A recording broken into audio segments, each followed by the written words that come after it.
China में नहीं चलेगा अब एलन मस्क का धंधा। जी हां दोस्तों, जैसे जैसे अमेरिका ने चाइना को निशाना बनाया वैसे वैसे अब चाइना अपने देश में बिकने वाली अमेरिकी चीज़ों का विरोध कर रहा है। और अब तो हद हो गई जब अमेरिकी सरकार ने चाइना पर 125% टैरिफ लगा दिया।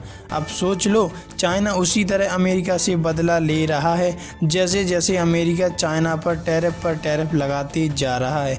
क्या वास्तव में ट्रंप के करीबी एलन मस्क को हो सकता है इससे नुकसान? आइए समझते हैं। खबर सामने आ रही है कि अरबपति अमेरिकी बिजनेसमैन और ट्रंप प्रशासन में उनके सहयोगी एलन मस्क ने चाइना में टेस्ला कार के 2 मॉडल की बिक्री रोक दी है। चाइना के अमेरिकी सामानों पर 125% टैरिफ लगाने के बीच यह फैसला लिया गया। ये दोनों मॉडल प्रीमियम कारों के हैं जिनके नाम है मॉडल एस और मॉडल एक्स।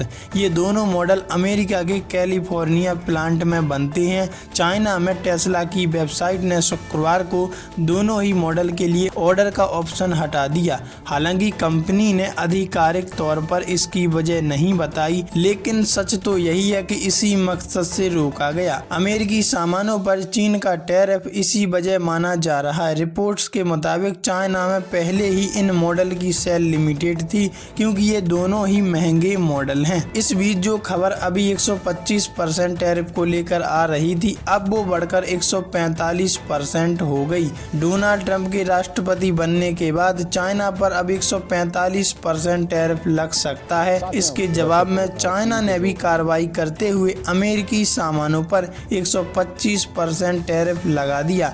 ट्रंप ने 2 अप्रैल को चाइना और भारत समेत 60 देशों पर रेसिप्रोकल टैरिफ की घोषणा की थी। तब ट्रंप ने चाइना की 67% टैरिफ के जवाब में 34% टैरिफ लगाया था। इस बीच हम जान सकते हैं कि दोनों ही देश के बीच अब ट्रेड वॉर शुरू हो गया। दोनों ही देश की अब इकोनॉमी ढीली पड़ने वाली है और इससे बाकी देशों को भी नुकसान हो सकता है। वैसे आपके नजरिए से ये ट्रेड वॉर चलती रहनी चाहिए या रोक देनी चाहिए? कमेंट में लिखकर जरूर बताइएगा।